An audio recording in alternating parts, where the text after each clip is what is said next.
Prestige in Philippine property has long meant size.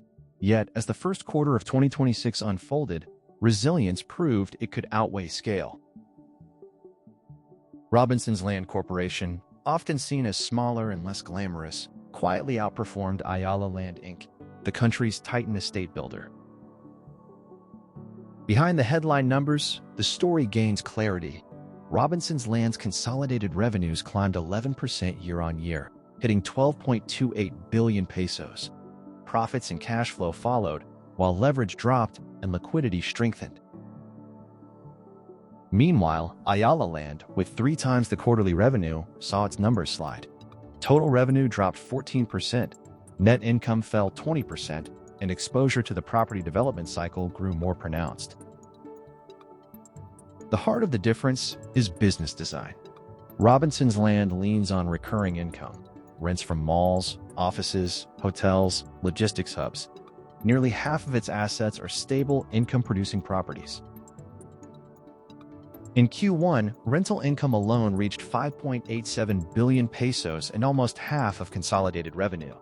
Diverse streams from amusement to hotels cushioned earnings against a softer market. Ayala Land is development-focused. In the same period, its property development revenues shrank. Residential sales dropped 21%, estate lot sales plunged by 58%, and overall development bookings dimmed the performance of its leasing and hospitality segments. Even as recurring revenue streams posted gains, the dominant engine, property development, pulled results down. Balance sheets tell a similar tale. Ayala Land parked vast capital in inventories, pre-sold projects, and receivables. Robinson's Land's approach tied up less in projects underway, more in completed assets delivering regular income. In booms, Ayala Land's model is formidable. In slowdowns, it's burdened by capital tied up in heavier financing costs. Interest charges rose 15% in Q1, with leverage higher than Robinson's Land's more conservative stance. Cash flow sealed the verdict. Robinson's Land generated 7.22 billion pesos in operating cash flow, sharply boosting liquidity. Ayala Land's operating cash conversion was much weaker, conspicuous for a company its size.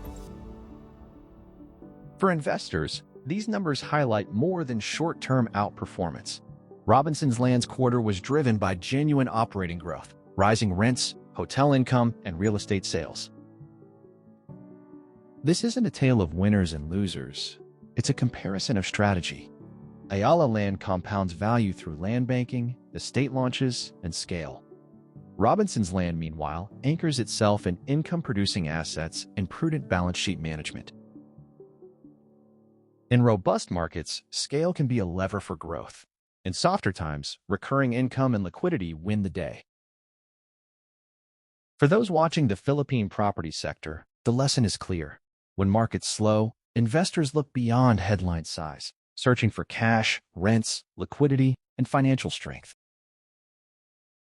In Q1 2026, that search favored Robinson's Land, a reminder that in real estate, the sturdiest operators aren't always the largest, but those best suited for the moment. The true mark of resilience lies not in prestige, but in enduring performance.